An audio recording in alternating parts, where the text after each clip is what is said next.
This is Prescription Life with Dr. Matthew Harrison on Carolina Catholic Radio Charlotte, 1270 AM. Now here is your host for Prescription Life, Dr. Matthew Harrison. Thank you for joining us again here on Prescription Life, where we have discussions about the ethical delivery and promotion of healthcare through the framework of a Catholic ethical ethos. And today I'm very excited to have a good friend on the show with me, Janet Morana. She is a very accomplished writer and person activist in the pro-life movement. She serves as the executive director of Priests for Life and the co-founder of the Silent No More awareness campaign, the world's largest mobilization of women and men who have lost children to abortion.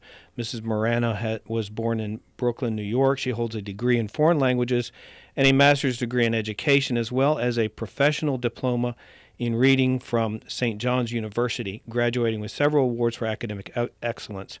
For 11 years, Mrs. Morano served as a full-time public school teacher in Staten Island, New York. During that time, she spearheaded numerous literacy, science, cultural, and educational programs and won many awards and financial grants for her school district. Since 1989, Mrs. Morano has held various local and national leadership roles in the pro-life movement. She served on the board of the Staten Island Right to Life Committee. She ran for the New York City Council on the Right to Life line and received the largest percentage of votes of any Right to Life candidate in the party's history. She has traveled extensively throughout the country and the world, giving pro-life training seminars for clergy and laity, including at pontifical universities in Rome, and representing Priests for Life at national and international pro-life conferences. She has helped coordinate relationships between pro-life organizations and the Vatican, as well as the White House. Janet is featured on Father Pravone's Defending Life television series on EWTN and is the co-host of The Catholic View for Women, also seen on EWTN.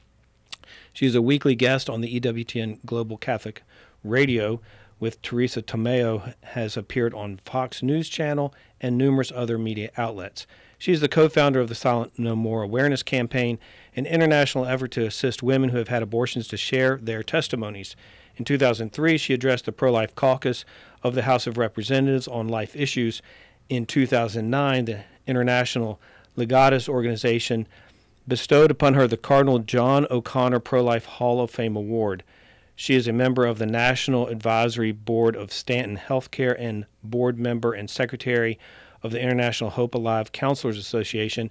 She is the author of the best-selling book Recall Abortion, published by St. Benedict Press in 2013, and Shockwaves, Abortion's Wider Circle of Victims, Catholic Book Publishing Corporation in 2018, and her newest book, Everything You Need to Know About Abortion for Teens, published by Tan Books in 2022. Thank you so much, Janet, for joining us. How are you today? Well, Dr. Matt, that's a very long bio you just read. Yes. Anyway, but I'm glad to be with you. And, of course, we go way back to many years when Father Pavone and I first came to Charlotte. And I always remember joining you outside the abortion mill there, and you in your scrubs and stethoscope, really reaching out to the women, which I thought was so important. Because I know from the testimonies of the women, so many of them wished they had someone to intervene that didn't let them go in to have that abortion. So that was my first memory of you. Yeah, and you have really provided that voice for these women who have felt like they didn't have any other choice and have regretted their abortions, and we're going to talk a bit about that a little bit later. Probably one of my fondest memories of that first meeting that we had, I guess it was about 2003 or so, was when we kidnapped Father Frank and took him to Carowinds down in South Carolina. And he loves roller coasters and had a great time with the kids that day. We did it under the ruse of that he's going to go give a pro-life talk. So he's looking up all this information on South Carolina law regarding abortion and pro-life intervention, and surprised him with a day of relaxation at Carowinds. So that was a great time. Which, by the way, Father Frank rarely takes, but when he does, he loves roller coasters. Oh, yeah. And now that our office is in Florida, in Titusville, he's just about 50 minutes away from Mouseland, Disney, and the big coasters they have over there. So he has got coasters nearby in his backyard now. So tell us how you first got involved. I mean, you're living your life. I guess you're as a teacher. And, how did you kind of get the bug for pro-life work? Well, I guess you could blame it on Cardinal O'Connor, because Cardinal O'Connor ordained Father Pavone in November of 1988, and his first assignment was my parish in Staten Island, New York. And at that time, the pro-life, the abortion issue wasn't even on my radar screen. Not that I was anywhere near pro-abortion. I just didn't even know much about it. We weren't hearing about it in our parish. We didn't even have a Respect Life committee at that point. And so in comes Father Pavone, who, of course, is a ball of fire, young, newly ordained priest, and he starts preaching on the life issue on a fairly regular basis, because the joke at the parish became, how is he going to say the A word this Sunday in the homily, bring in abortion. So I became aware of it, and from that we got involved in local activities, some of which you just mentioned in my bio. We became part of the Staten Island Right to Life Committee, and then Cardinal O'Connor actually charged every parish to have a Respect Life Committee, and then that they would meet within the vicariate, meaning like all of Staten Island parishes send their representative, and once a month we had meetings. And so that really was my first exposure to really learn about the issue, was through Father Pavone, and then we got active with local people on Staten Island, and it just mushroomed and grew from that. And then how did you kind of go into the role of executive director for Priests for Life? Well, in 1993, that summer, Father Pavone asked Cardinal O'Connor if he could do full-time pro-life work, because he was feeling a passion for it. Like this, I have to give this all my attention, not just some of my attention. And so the Cardinal gave him permission. And at the same time, Priests for Life, which had originally started in San Francisco by 3 priests part-time, they were looking for someone to take on the ministry full-time, to get a full-time person. And so they heard of Father Pavone, and basically that rest is history. They asked Father to head up Priests for Life in that summer of 1993. And on September 1st, he officially became, of 1993, the first full-time director of Priests for Life. And because Cardinal O'Connor gave him his blessing, and that was it. So he left my parish, and he went up to Portchester, where he was originally from, and lived in a rectory up there. And they gave him a small little space to start an office, and we grew from that. That was very humble beginnings. So I was still teaching public school, so I just volunteered to help him from afar, distant from afar. And actually my home, my basement, became the first resource department for Priests for Life. I had volunteers going down there, and we would fill the first orders, sending materials out when Father would speak.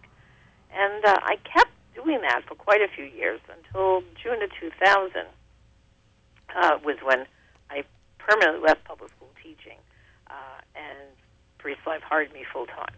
And it was kind of bittersweet, because I loved teaching, but I couldn't balance, Dr. Matt, both worlds of volunteering for Priests for Life because they were growing and being a good teacher. And by then my daughters were older. They were in by then they were in high school, almost no, they were in college. So they were on their own a little bit more. And so I decided just to leave public school teaching and devote full time to pro-life. And it was funny, on my parting day, my colleagues took me out to lunch, and my parting words were them, because they couldn't understand, why are you quitting teaching, Janet? You're giving up your pension, you're giving up this, you're giving up that. And I basically told them that I was leaving teaching to provide job security for them, because if we keep putting our children, your class size is going to diminish, and some of you people are going to lose your jobs. So those are my parting words. And then how did you develop into the role for Silent No More? Well, that took a few more years. Actually, this is next year will be our 20th anniversary of Silent No More. I got to meet Georgette Forney, the president of Anglicans for Life, through some of the pro-life leader meetings I would go to. And what happened was, let me think about the date, 2002, that fall, when leaders were getting together, they were looking ahead to what would have been back then the 20th anniversary, 30th anniversary, let me get my years right, 30th anniversary of Roe. And a lot of the women were saying, well, we need a woman-centered message. And Georgette and I looked at each other, and Georgette is a woman who had an abortion And I had been working at that point with Rachel's Vineyard a lot. I was heading up a Rachel's Vineyard team on Staten Island. So I was very, what would you call it, immersed into the pain and suffering that women were going through. And we just looked at each other and said, we have to help get the voices of the women who've experienced abortion and regret it out there. And we just banded together and agreed to do it. And we consulted with most of the abortion recovery programs at that time to get their buy-in, and they did. And that basically was how it happened. So the first planning meetings were in November of 2022, but we held our first gathering in January of 2023. So this year marks our another anniversary for us. Wow. The 20th anniversary of Silent No More, believe it or not, this year when we go to D.C. And that has really expanded to the men who have also suffered from abortion, too. Well, the very first gathering was women holding the signs, I regret my abortion. By the following year, we had a man come forward and say, well, what about the men? You know, 3 months before January now, this gentleman said, what about men? We have testimonies, too. And, of course, I knew that because of Rachel's Vineyard. Men and women go on Rachel's Vineyard. So we surveyed the men and said, well, what kind of sign would you guys like to hold? What expresses? The women said, I regret my abortion, puts into their hearts what they were trying to get out to the public. And the men came up with, I regret lost fatherhood, because they said that's really what happened to them. Some of them, of course, were complicit, in the abortion of their child, but others didn't even know that their girlfriend went off and had an abortion. So there was a two-sided coin for the men, and they all agreed, the ones we surveyed, that I regret lost fatherhood was the sentiment they liked, and so we went with that sign. So. And are you international with Silent No More now? Yeah, we have. It is. The other countries are not quite like, other than Canada. Canada actually was the first country to come on board a year later. Angelina Steenstra, a woman from up in Canada, came actually to D.C. and in 2004 and asked us to bring it up to Canada. And Canada does their March for Life in May. So in May of 2004 was the first time we brought the campaign up to Canada. And I go there every year in May to assist in the gathering we have up there in Canada. So that's the first country and the one that has been the most outspoken and consistent. A few other countries, we have more of what's called an internet-based, thing. It's not, what would you say, culturally where they're going to stand out like we do in America with signs at events, holding signs. So for the other international countries, and we keep adding them, it's more of a sending in their testimonies and having a place, landing zone, where people can find the stories. Yeah, and I know that a lot of the women, their testimonies have been very important in helping with legislation regarding these things. So that is so incredible, giving a voice to those women and men who have lost. Well, Dr. Matt, we have a great URL they can go to, anyone listening. It's abortiontestimony.com. Again, abortiontestimony.com. And right there, we have a search engine there. And we have all different kinds of circumstances. You could just click off what you're looking for. Mm-hmm. So if you want to read first trimester abortion stories, you click that. Second trimester, late term, chemical abortion. We even have them categorized like for rape, incest, life of the mother, fetal anomaly, all the different circumstances. So what you can do is click the one you want to read, and then they start to come up and you scroll through them. That's great. Maybe we can put a link on there. Easy like that, so that especially for students who are doing research, people like for clergy who want to quote the testimony, like sometimes it's so powerful, Dr. Matt, to just take part of a testimony, a few sentences here from one, a few sentences from the other. In fact, a number of years ago, when the pro-life caucus was trying to pass those first bills to defund Planned Parenthood, we poured through our testimonies and we pulled out a few sentences from each one that said something about Planned Parenthood. And of course, what these women were saying was not good about Planned Parenthood. The care they received wasn't good, and different things they said about Planned Parenthood. So that's what I would call the beauty of the way we have them organized. And some testimonies are there in just print form, but others we have video clips too. That's great. And everyone has full permission from these women and men and grandparents and siblings. There's all kinds of testimonies up there. but to use them any way you can to help get the pro-life message out there. That's and awesome. To change hearts and minds. Well, let's take a little break, and we'll come back and we'll talk about your books. Okay. Thanks.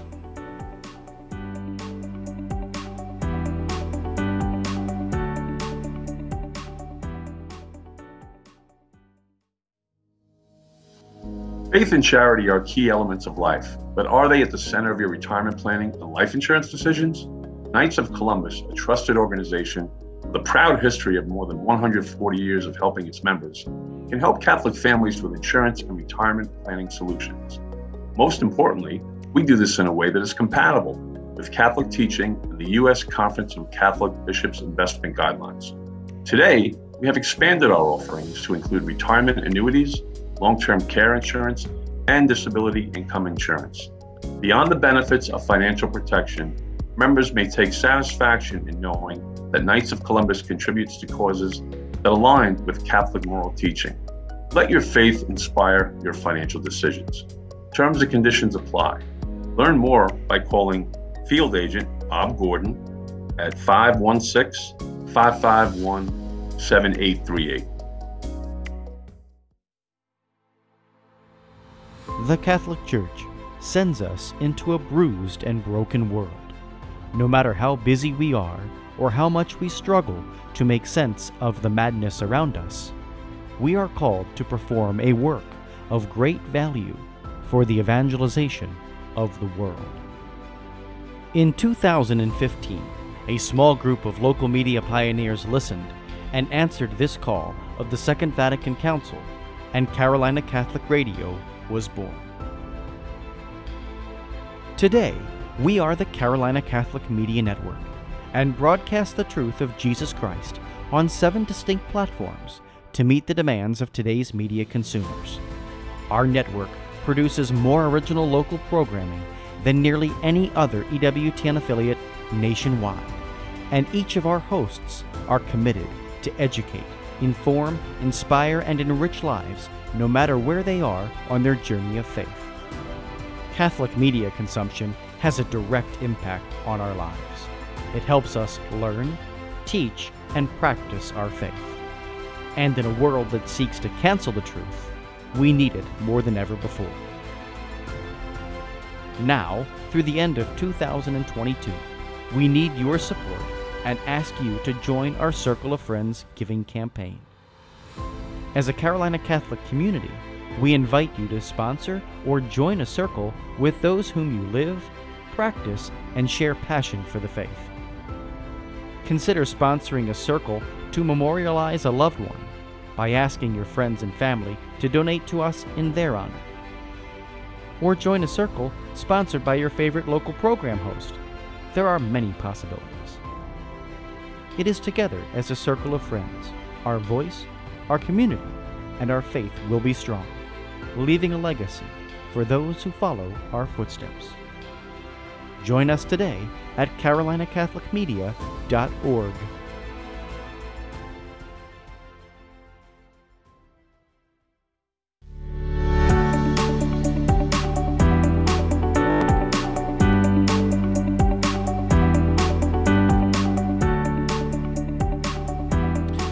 And welcome back. Thank you, Janet, for that great introduction as to who you are and how you got involved in the pro-life movement.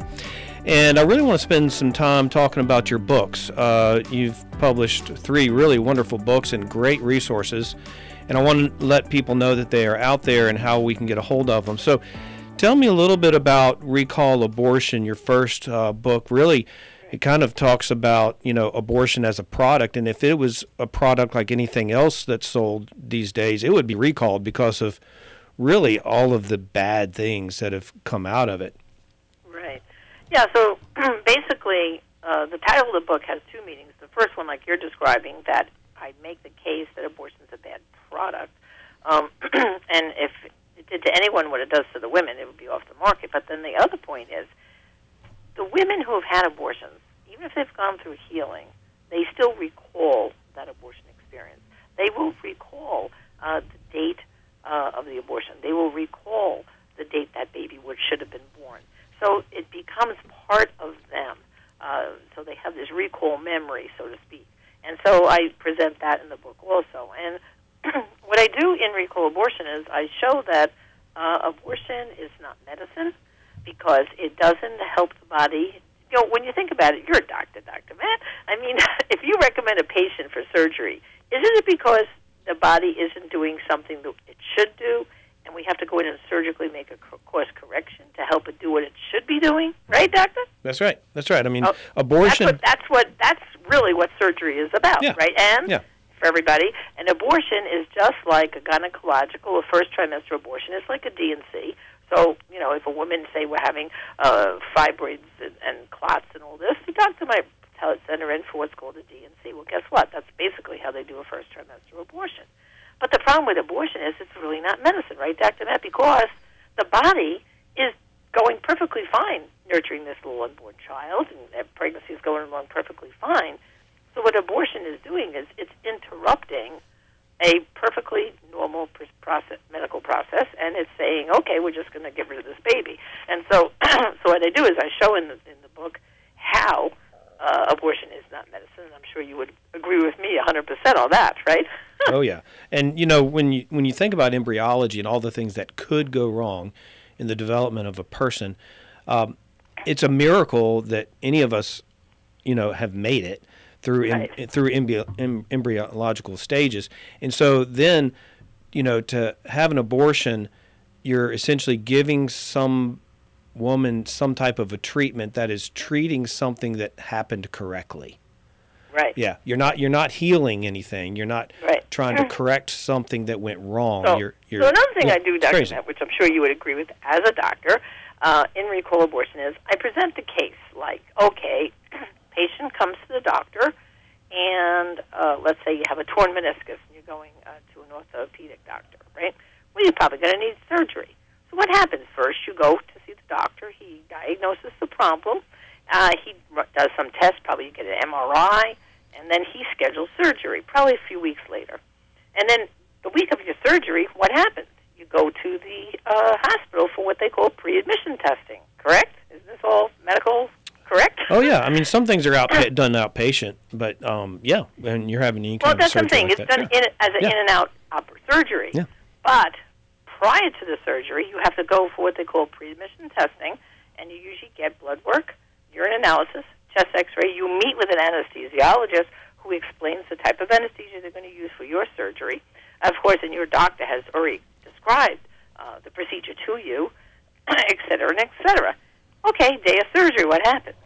You have to have a family member bring you to the urgent care place. You know, well, in New York we call it ambulatory surgery, in and out same day. And, you know, you go through the whole thing again, meaning the doctor comes and talks to you, okay. I even had one time I had a knee thing done, and they actually put a little pen mark on the knee, like this is the one we're operating on, we all agree.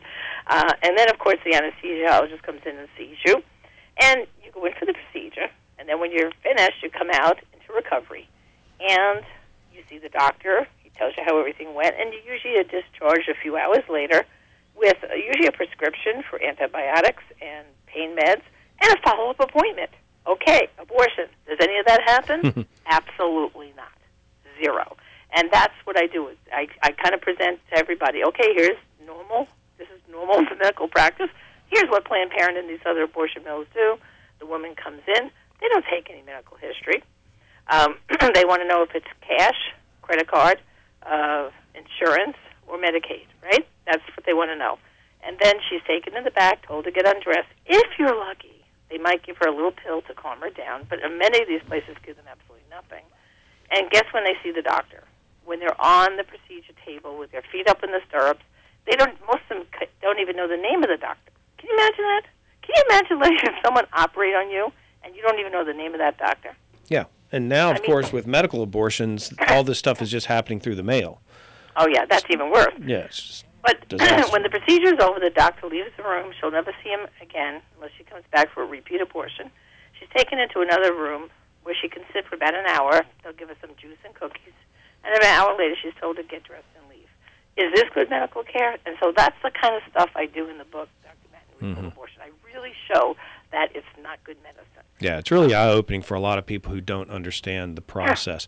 And then, your next book, Shockwaves, really got into what happens, what are all the connections that then is kind of the fallout from an abortion. So it's not just the baby that dies and then the mother who is suffering and then the father who is suffering and battling things, but you're also talking about grandparents, you're talking about siblings, you're talking about generations that are lost through abortion.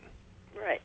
Well, let's take step by step. So like I said before with the men, there's two sides to the coin for the men. There are some men who, told her to go have the abortion or said things like, well, whatever you decide, it's up to you. Well, that's kind of like an abortion entering question. He's not telling her, yeah, we'll get through this together, this is our baby. Or they paid for the abortion or dropped her off for the abortion. So they were accomplices for this abortion. But some men didn't even know that their girlfriend or wife had an abortion, and other men tried to stop their girlfriend from having an abortion. Of course, under Roe v. Wade, men had no rights, so that a woman could abort their child, and they had no say in the matter. So for the men, there's two sides to the coin. Then you have the grandparents. Now, for the grandparents, it's also two ways to look at it. There's the grandparents who took their daughter, thinking they were doing the right thing, their teenage daughter especially, off for an abortion. And then there's some grandparents who had no idea that their daughter had an abortion. They found out years later. So the grandparents, like the good guys, there's two sides to the story. And then I think the fascinating thing is the siblings.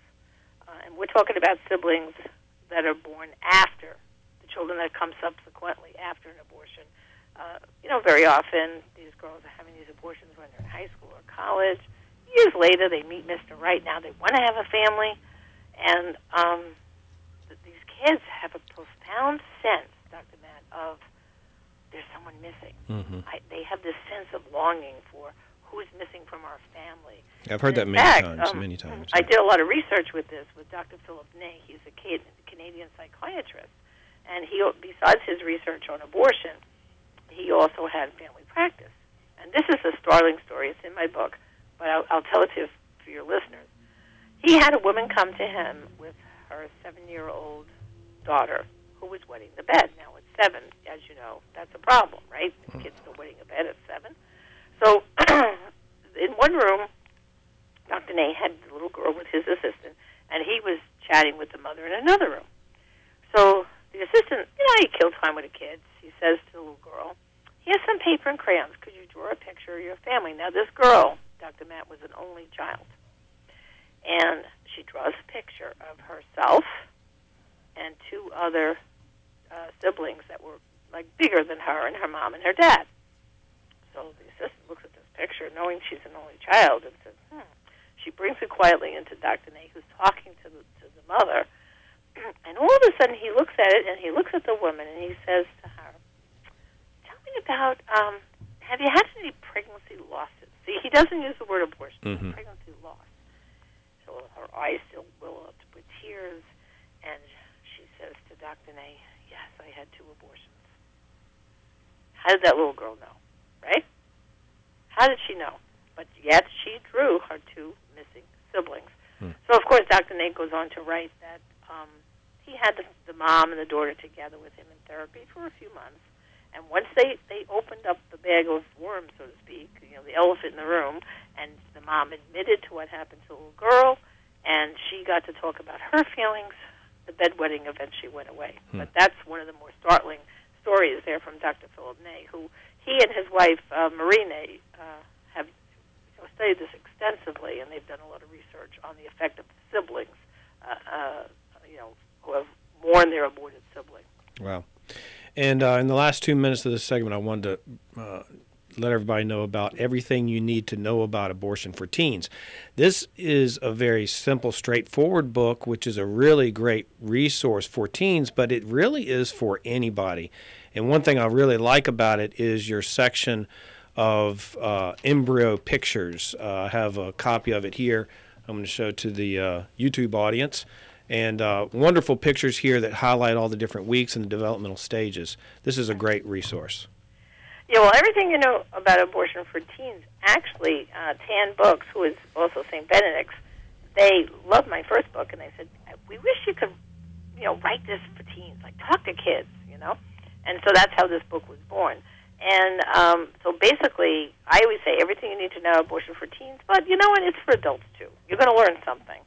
And what I do is I give the history of abortion. Like, how did Dr. Bernard Nathanson and his colleagues get abortion started in our country to make it, to get to the point of Roe v. Wade? I also personally knew Dr. Nathanson. I personally knew Norma McCorvey, the Jane Roe of Roe v. Wade. And so I'm able to really, give the kids some really honest information. And then, of course, the pictures you're referring to, those are the latest technology. It's those pictures.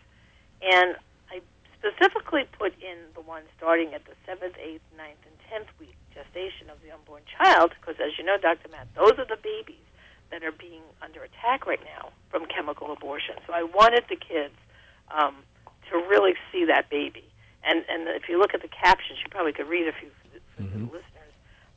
The baby is talking to them, talking to the kids of what that baby can do at that point. Yeah, at 7 weeks. At this point, I'm still, in scientific terms, an embryo. My tendons attach leg muscles to bones, knee joints appear, my hands can be brought together, as can my feet. I can kick, I can jump if startled. Yeah, this is great. It really almost opens a dialogue between the embryo fetus person and the reader of the book. Really makes a good connection here. At 10 weeks, I'm now the size of a purple top turnip. My weight has increased more than 75% just this week. So this is a great resource and kids can, take this and show their friends at school, take to youth groups and that type of thing, because it really it puts it's in kind of teen-friendly language, Right. It's really good. And they can just go to abortionandteens.com if they'd like to get a copy. Nice. I personally autograph every book, so abortionandteens.com. Yep, mine is autographed. And also, to anyone listening from a youth group, if you contact our office at Priest for Life or go on our website, prolifeproducts.org is our online store, if you want to get them in quantity for your youth group, we have a quantity discount on the book for youth groups. And then after the group has read my book, I will do a complimentary Zoom call with it so they could do meet and greet the author and ask me more questions. So wonderful. I'm really, Dr. Matt, about educating our yes. people, because educator at heart. You're going to come across somebody that's going to be tempted to have an abortion, and you could save a life if you're empowered with the right information. Awesome. Another short break, and we'll be back in a minute.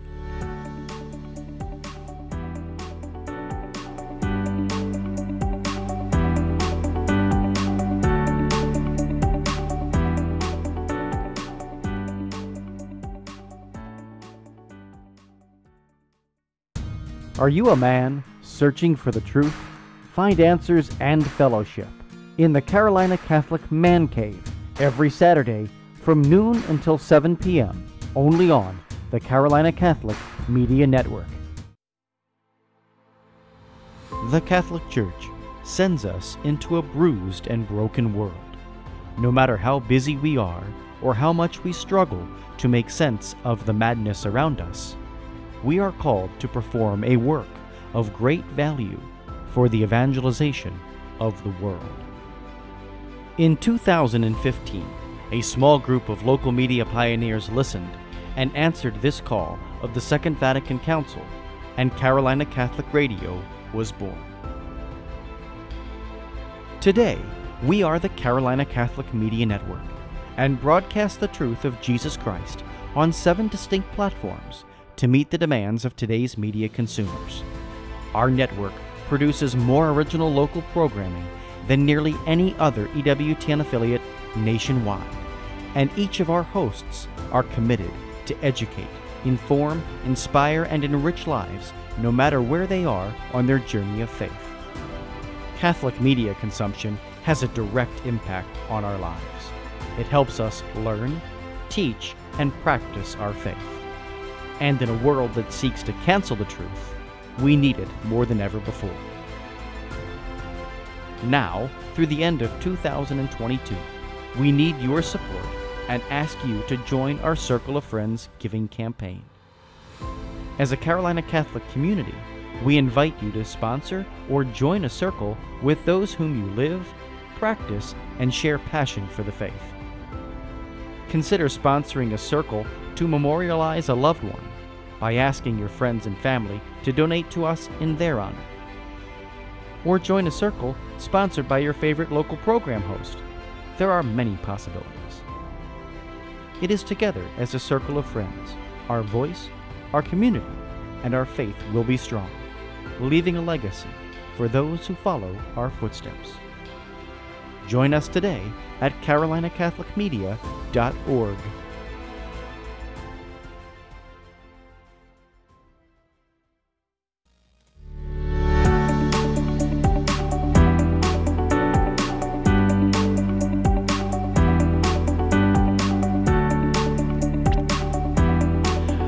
Okay, thank you so much. Great information from Janet about her 3 books. And I just want to put in a reminder of where folks can get those books. Of course, I've seen them at Priest for Life website, and also you can get them on Amazon.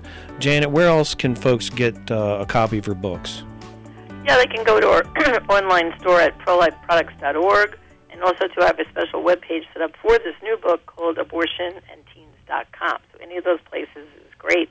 And like I said, anyone, youth minister, youth group, or school listening, just contact us directly. You can send me a personal email, janet@priestforlife.org, and I will let you know about quantity discounts for schools. Yeah, these are quality resources. So now here we are. We're post-Roe. It's hard to believe. Honestly, it's hard to believe. I remember when we were at the 40-year mark. And I was like, 40 years is kind of a biblical number. I was like, okay, it's going to end in 40. This is year 40. We got to end it now. And it kind of didn't happen. And then I was like, well, is it ever going to happen? And then here we are. What are your thoughts? Tell me. Well, part of the reason how we got here, and people have to really, really understand that elections have consequences, all right? So it was through the re-election of George W. Bush that we got Justice Alito, who was the person who wrote this Dobbs decision, right? So thank you, President Bush, for Justice Alito. But then the other 3 conservative justices that were added to the court were during President Trump's administration. So electing President Trump gave us 3 more. Can you imagine, Dr. Matt, if we hadn't elected Trump and we had Clinton instead, we would have had 3 liberals there, and we would not have seen Roe overturned. But we got 3 more conservatives, which put us into the majority. And basically, that's how we overturned Roe v. Wade. And in fact, you don't know what's going to do it. I mean, let's think about this. When the Dobbs case was first argued, which was actually December 1st last year, I don't think many people really believed that this would be the vehicle that could overturn Roe. I think they were more concerned with, this could finally set some limits on abortion. That a state could limit it. And at 15 weeks and so on. But, as the oral arguments were heard and a lot of the lawyers were listening, the pro-life attorneys, to the questioning of the justices, they were getting this inkling that, you know what, maybe this will be the one thing that could overturn Roe. We don't know. We'll have to wait and see. And, where were you? This is going to be one of those things. Where were you on June 24th at 10:10 a.m. Eastern Time, right? Because that's the exact time that we got that decision. And I was in our studio doing a live broadcast. Father Pavone was at National Right to Life. He was on the broadcast with me, and from where he was into our studio. And literally, we were watching the decision unfold. And I have to tell you, I was teary-eyed. I just couldn't believe it. We finally, it happened, And because I personally knew Norma McCorvey, the Jane Roe of the Roe v. Wade decision, and, Father Pavone and I spoke to her. Do you realize this, Dr. Matt? Less than an hour before she passed away, she had her daughter get us on the phone. We were over in Rome on a business trip, and we spoke to Norma. And her final words to me were, Janet and Father Frank, please, do everything you can. I couldn't live long enough to see it happen, but please, work so hard to overturn Roe, please. I'm begging you. And I made that promise to her. Yeah. I said, Norma, don't worry. We will not stop till we overturn Roe and we eradicate abortion in America. And so when that decision came down, Dr. Matt, I had tears in my eyes, and I looked up to the heavens, and I said, well, Norma, promises kept today. Mm-hmm. Overturned Roe. So for me, it was, just a very emotional time to actually see it overturned. And what people have to realize, because I'm hearing a lot of chatter of some people saying, oh, we're not going to go to the March for Life this year because now it's in the States. Well, brothers and sisters, you have to understand what the wording said in Dobbs. The court said we're returning this abortion decision to the people and their elected representatives. That's what the decision says. So what that means is, yes, what happens in your state is important, because whether you get more pro-life laws or pro-abortion laws will be based on the people you elect at your state level. But you can't forget Congress, the federal level. They also have a role to play.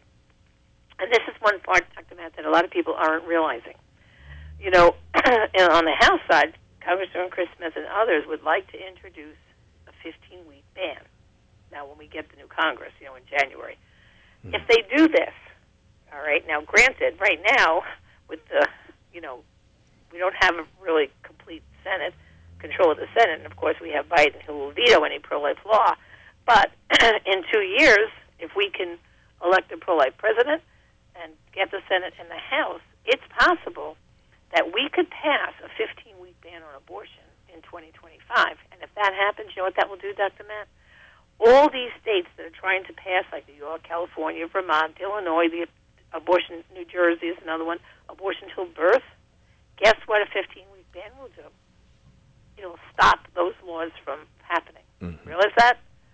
If we can get a federal ban at 15 weeks, and we're pretty sure that there would be enough pro-life representatives that would go for that, that would be nationwide. Isn't that amazing? I mean, to me, when you say, what's the goal of the pro-life movement, guys, it's always to change hearts and minds, to make abortion unthinkable. Right. But in the meanwhile, that's a great thing to work for in the 2024 elections, because it could then nullify all these other radical, extreme pro-abortion. Yeah, I mean, we want all we want murder to be illegal, and we want to build a culture of life where people don't want to kill each other. Right. Also, that doesn't mean we don't push for laws that make murder illegal. Right. We want to set up the political strategy, legislative strategy to put that in place, and at the same time show the support, help women in crisis, change the culture so that people are going to want to support women and want to support these babies. And I mean, even the liberal justices, Justice Ginsburg, knew that it was bad law. They knew that, if the baby is seen as a person, if personhood is the issue, then it all goes away. Roe v. Wade, all goes away. Right. And that's essentially what's happening, is because, back when Roe v. Wade was brought into, was passed, ultrasound technology was terrible. People still thought everything was just a clump of tissue and a blob. And technology in medicine has progressed quite a bit in 50 years. And we know that this is a individual, unique human being created by a man and a woman with a soul implanted by God. And we do not have the right to kill that person. Right. So, but I think that what I just explained, I think, gives great hope, mm-hmm. To people in the pro-life movement. And when people say, so why should I come to Washington this January? I said several reasons. Number one, so we all could celebrate together the reversal of Roe. But they're going to, this year, the March for Life here on Dr. Matt, they're going to somehow wind around up by the Capitol because they want to federally show the Congress that we are a pro-life nation. Look at all these people here that are basically lobbying Congress to say we want to protect the unborn. So it's still very important to come to Washington. I hope everyone is signing up their buses. Yeah, and I'll be see there. You there. Because I don't know more. We're going to have a gathering. In fact, I just got our permit, and we're going to be at this one little grassy kind of permitted area where you're allowed in front of the Capitol. So Nice. we're going to be setting up there for the women to give testimony, and men and family members facing the Capitol, so that, Congress. And so that's going to be the new focus, is to direct our energies towards Congress and, of course, at the state level. And so I hope I see many of you in D.C. in January. Isn't it just, they know the march is Friday, January the 20th. Priest for Life, we're going to have a lot of events surrounding that. They can go to priestforlife.org/March for Life. They'll see all the listing of all the things we're doing. We're going to be exhibiting at the March for Life Expo at the Renaissance, the Marriott Renaissance. And then, of course, we'll be marching, and the women and men and family members giving their testimony. And also, too, the morning of the march, we're going to have Father Pavone leads a beautiful interdenominational prayer service at Constitution Hall. So I might want to encourage buses to sign up, tell us you're coming. There's no charge. It's indoors, so it's warm, freeze. And it's from 8:30 to 10:30, and you're out in plenty of time to get down to the rally site. So again, go to priestforlife.org/March for Life, and everything is listed there, times, places, and events. And I tell you, Dr. Matt, I hope we see you all there. Oh, yeah. Well, so I will definitely be there. My wife will be coming with kids on the bus from the church. It's a lot of fun to go with the kids, and we usually stay at a parish or somewhere. Every once in a while, we'll do the whole trip all in one day, but it's a lot of fun when we get sleeping bags and sleep on tile floors and all that kind of fun stuff. So, yeah, and I had also heard the same chatter that, kind of instead of ending at the Supreme Court, which is where we've always done it, it's kind of going to wrap around and maybe end and rally at the Capitol building. Right. And so if they are coming to Constitution Hall that morning, at 7:30 at Constitution Hall, we have a Catholic Mass, followed by the interdenominational prayer service at 8:30, and we're honoring the pioneers of the pregnancy help movement at the service, too. Nice. So it should be a great time because they were under such attack, as you know, from the other side. So we're going to raise them up in prayer and kind of acknowledge some of the people who really got the pregnancy help movement started. So it should be a great event to come to, and then off to the rally you'll go, right? Yes, absolutely. So what other things do you have planned? What international outreach more do you have kind of in the future coming up? I have connections in Ghana and Vietnam and Mexico and some other places. And, a lot of these places are really starving for some pro-life support and energy. Right. Yeah, well, I don't have any international travel plans just yet for 2023, but I will be probably, I was invited to do a webinar for a group over in Rome. It's actually for one of the universities there, and I'm probably going to be back to Rome definitely sometime this year to help organize some more activities and things. But I'm always open to international travel. I love it. I need to get you over to Ghana. Marie Stopes is over there, and that's essentially their equivalent of Planned Parenthood. Planned Parenthood, I know. And we've done some offering some help and assistance, and I have a team over there that helps support women in crisis pregnancies, and so there's definitely some fertile ground there. Okay, so great. So we're living in an exciting time. We will take a little break here. Anyone who wants to hear more of this type of broadcasting, please go to Carolina Catholic Media website. You can donate there and support this ministry and all the other shows that are on this media outlet. We'll be right back with Janet Morana, and we'll finish up our show.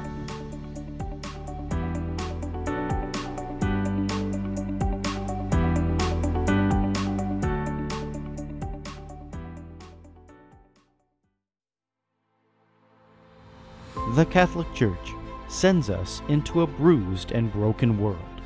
No matter how busy we are or how much we struggle to make sense of the madness around us, we are called to perform a work of great value for the evangelization of the world. In 2015, a small group of local media pioneers listened and answered this call of the Second Vatican Council, and Carolina Catholic Radio was born. Today, we are the Carolina Catholic Media Network, and broadcast the truth of Jesus Christ on 7 distinct platforms to meet the demands of today's media consumers. Our network produces more original local programming than nearly any other EWTN affiliate nationwide, and each of our hosts are committed to educate, inform, inspire, and enrich lives no matter where they are on their journey of faith. Catholic media consumption has a direct impact on our lives.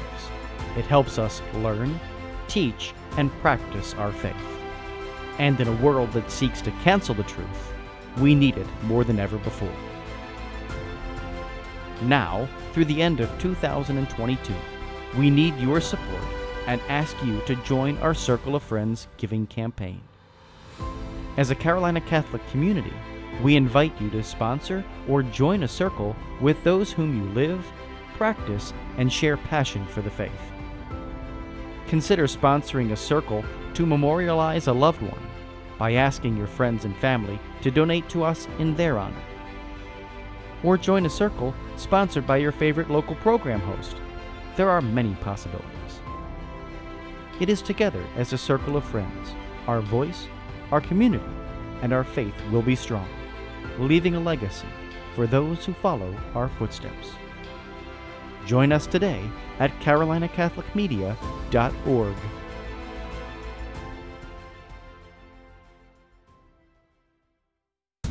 Are you a man searching for the truth? Find answers and fellowship in the Carolina Catholic Man Cave every Saturday from noon until 7 p.m. only on the Carolina Catholic Media Network.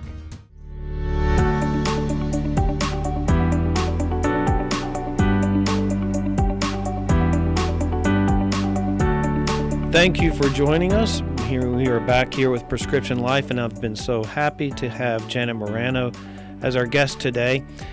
She's really shared a lot of great information with us and some great stories. And when we talk about, do we just sit back and let things unfold, or do we attack? The Bible says that, the gates of hell will not prevail against the church. And I've never been attacked by a gate, maybe, a swinging gate here or there, but really what we need to be doing as the church is attacking the gate, and we need to be on the offensive, not on the defensive. Right. Absolutely, Dr. Matt. And, that's what I hope my book, Abortion on Teens, helps not just teens, but the adults, too. As you know, in the book, there's one whole chapter on the arguments. And I give these kids some practical ways. When someone says this, here's what you could say instead. Or why don't you ask the pro-abortion person this question, One of the questions I always ask people to start with, when you're talking with someone who says, I'm pro-choice, you say, well, okay, pro-choice, okay. So you're saying you're in favor of abortion, so most of them will go, yeah. Okay, so how far into the pregnancy do you think a woman should be able to have an abortion? And most of them can't answer that question. So I like to start with late-term abortion and then work backwards. Mm-hmm. So I usually say to them things like, well, do you realize abortion happens in the 7th, 8th, and 9th month of pregnancy here in America? And most of them will go, what? And I'll say, yeah, healthy babies, healthy mothers. And most of them will say, well, I'm not in favor of that. That's too late. I said, oh, okay. Okay, what about when the baby can feel pain? And then they'll go, oh, I never thought about that. Oh, yeah, but are you in favor of an abortion if a baby can feel pain? And most people will say, well, no, that's going too far. If the baby can feel pain, then no, they shouldn't have an abortion. I said, well, most medical doctors will agree, and here you go, Dr. Matt, about 22 weeks. Wouldn't you say scientifically, you can just, across the board, doctors will say, yes, by 22 weeks gestation, a baby can feel pain in the womb. Correct? Oh, yeah, and you'll see it even before that. You'll see them moving and responding to stimulus. Yeah, you'll see them startle and touch and all this. But when you argue medically, across a whole bunch of doctors, when you get to 22 weeks, nobody there will say a baby doesn't feel pain at 22 weeks. So that's why we use that benchmark, I mean, I've seen cases where they say babies can feel pain at 18 weeks. But when you get to 22, there's a unanimous agreement. By then, the baby can feel pain. So then I take them one step further, and I say, okay, if right now I pass out in front of you, what are you going to do? And they go, well, we're going to feel for a pulse. I said, why are you feeling for a pulse? Well, if you have a pulse, it means you're still alive, and we'll call an ambulance. I said, oh, so you know that a heartbeat means life, that the person's alive. And they'll go, yeah. I said, okay, so once a baby's heart is beating, are you in favor for an abortion then? And again, some people will say, well, no, if the baby's heart's beating, then no, that's not right. And then you tell them, oh, well, do you realize you see my brochure? At X amount of days after conception, the baby's heart, I think it's 28 days. And, a little bit earlier the baby's than that, heart yeah. starts beating. So I guess, you're not in favor of abortion, really, are you? And most people will go, I guess not. So you always have to do is you take them back, Dr. Matt, in the argument and see, how far back can we get you, where you'll say, oh, no, that's going too far. So that's one way I encourage people to talk about it. Just don't use broad stroke terms, pro-choice. What are you choosing? You're choosing abortion. So let's say the word, If you're so in favor of abortion, then don't be proud enough to say it. Say the word abortion.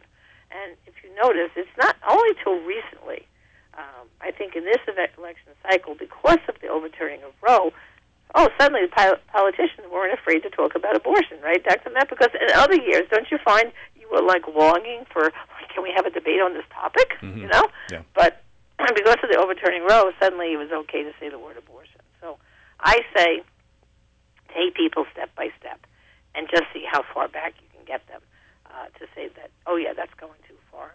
No, we shouldn't have abortion. Because, the ultimate goal, as you know, is to change hearts and minds, to make abortion unthinkable. And these are steps you can use to get to people to that point. Okay? Yeah, that's exactly right. And we do have the hard cases, and when people want to kind of argue and push at me about abortion, so many times the first thing they'll bring up is, oh, what about rape? And my first response is, obviously rape is a horrible, horrible injustice to a woman.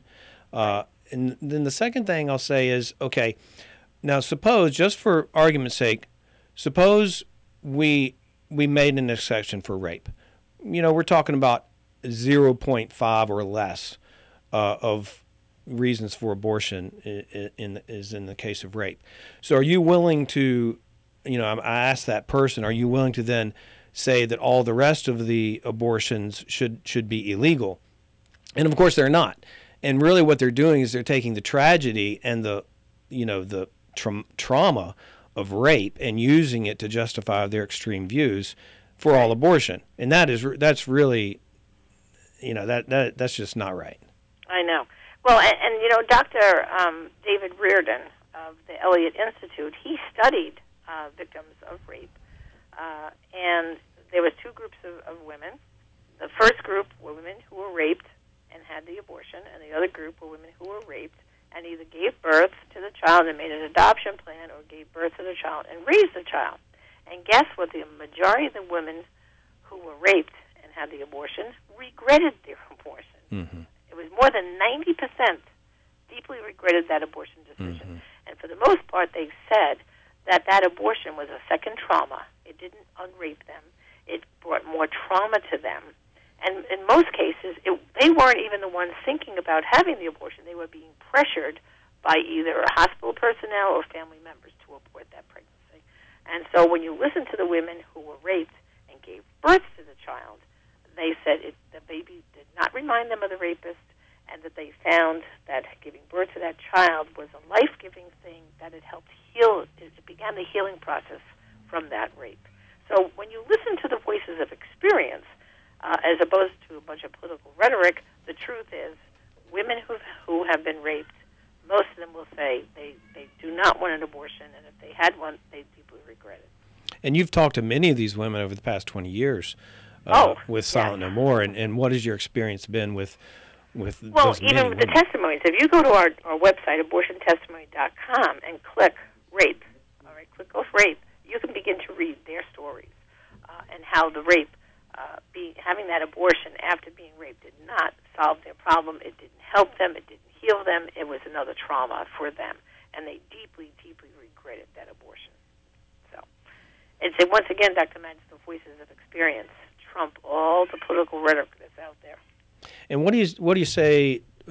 What has your experience been with women who have had abortions in other cases, tough cases, where they had a baby that had severe developmental disabilities, that type of thing, where it's still essentially an elective abortion, but they were maybe pressured or talked into saying, oh, well, this will be better for the baby because they won't have to suffer. Yeah, well, that's what the, fetal anomalies and all the different things from trisomy 18 on down.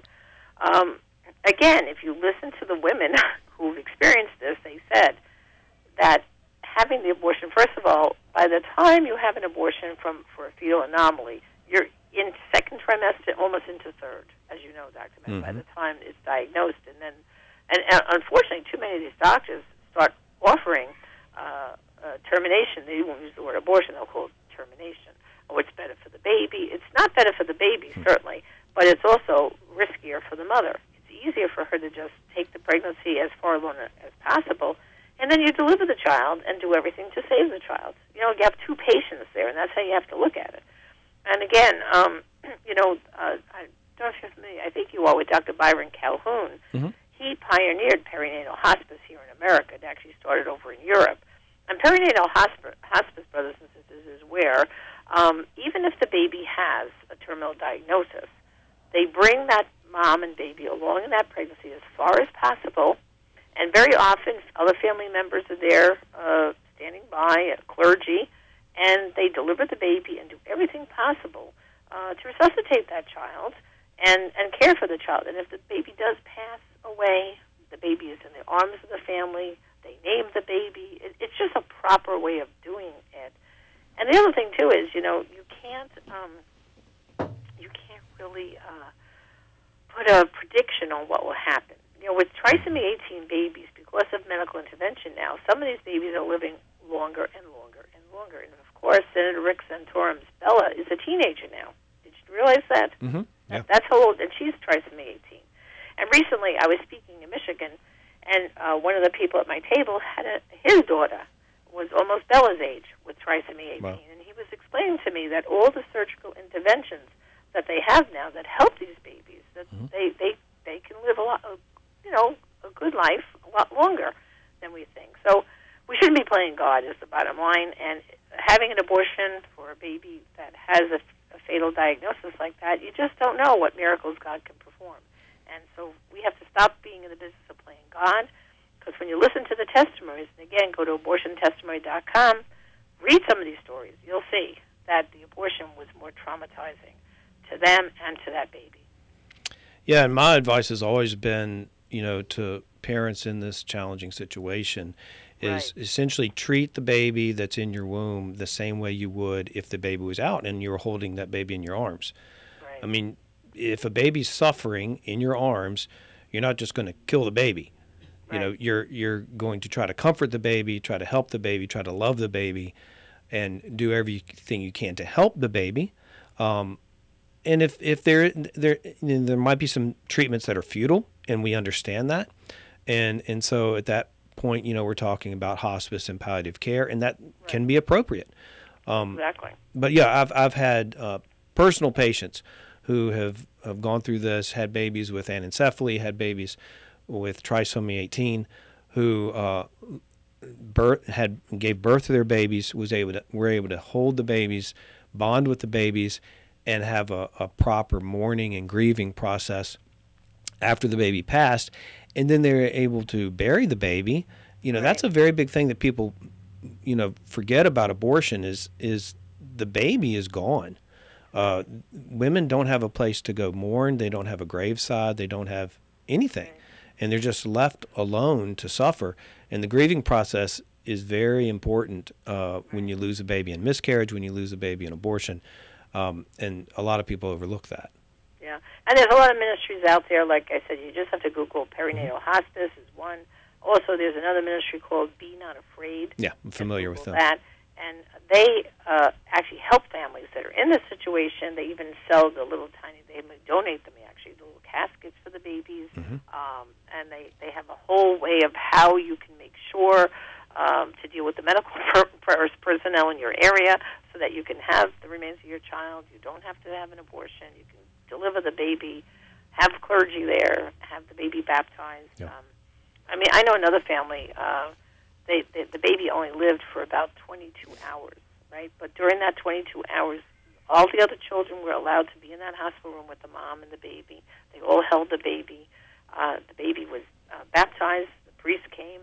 And then when the baby did pass, a few days later, they had a funeral mass, a proper burial. And those children, they go now to see their little baby sister there, and they bring flowers to the grave. It's just a very healing thing for the family. It really is. And I really encourage people, go to abortiontestimony.com, read the stories of the experience of these women who were pressured by the medical community to abort and deeply regretted it. And there's so many stories out there of these life-giving stories of families who went the right route, so to speak, and how healing, having that baby and holding it, even if it's just for a few minutes, is the way to go. Well, thank you so much, Janet, for coming on the show today. It's been really, really good to catch up with you again. Thank you. I want to personally thank you for all the work you've done to save babies and to help mothers and families heal from abortion. We have a lot of work ahead of us. We're not resting on our laurels. We're not resting here. We're going forward. No, and finally, if they need healing, go to abortionforgiveness.com, put your zip code in, you'll see where the nearest abortion recovery program is near you. Thank you, Janet. God bless your work. God bless. All right, bye-bye.